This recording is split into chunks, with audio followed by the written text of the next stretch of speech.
Devotional, Saturday, 8th of August. There was once an optimistic farmer who couldn't wait to greet each new day with a resounding, "Good morning, Lord." He lived near a lady whose morning greeting was more like, "Oh great, it's the morning, Lord." And they were each a trial to the other. Where he saw opportunity, she saw problems. Where he was satisfied, she was discontented. One bright morning he exclaimed, "Look at the beautiful sky. Did you see the glorious sunrise?" "Yeah," she countered, "it'll probably get so hot the crops will scorch." Convinced that he could instill some awe and wonder in her hardened attitude, the farmer bought a remarkable dog. Not just any old mutt, but the most expensive, highly trained and gifted dog he could find. The animal was amazing. It could perform remarkable and impossible feats, which the farmer thought would surely amaze even his neighbour. So he invited her to watch his dog perform. "Fetch," he commanded as he tossed a stick out onto a lake, where it bobbed up and down in the rippling water. The dog bounded after the stick, walking on the water, and retrieved it. "What do you think of that?" he asked, beaming. But to the man's astonishment, the woman was unmoved and grumpy as ever, and cynical to a T, she muttered, "Not much of a dog. Can't even swim, can he?" Well, there's no pleasing some people, is there?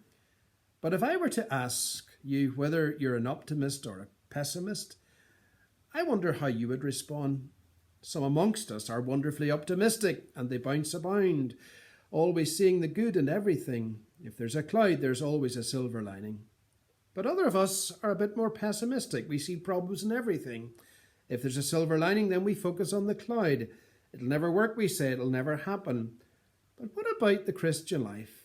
Is it possible to be an optimist or a pessimist? You see, some of us always look on the bright side of the Christian life. We tend to say things are going well. Things are wonderful. Life couldn't be better with the Lord. It's all victory and joy. Such a person is always happy and content. But others are more pessimistic Christians. They tend to focus on the battles with sin that they are losing. Life is hard and tough as a Christian. There's no end in sight. It all seems gloom and doom and very discouraging. Well, I want to suggest to you today that the Bible is neither pessimistic nor optimistic. The Bible is realistic. That is, the Bible shows us that there is a very real battle. To those who are always going on about victory and triumph, then the Bible issues a warning. The Christian life isn't always like that. There are hard battles. There are setbacks. There's persecution. There's hardship. Being a Christian is about being a soldier, a hard-working farmer. It can be tough. But to those who are more pessimistic, the Bible shows us that there is joy and victory to be had. In fact, in Christ the victory is assured. One day death and sin will be finished with, and the events of the cross and resurrection have guaranteed that glorious future. And in this life, there's much to rejoice and to be glad about. And it's for this reason that we ought to read the book of Revelation in the Bible, because that book, perhaps like no other book, shows us very clearly that life as a Christian can be tough, but there's also much joy to be had. It's realistic. In it, we see that God is sovereign. He's on the throne. He's in charge. Secondly, we see that Christ's victory is secure. And thirdly, we see that God's people are secure.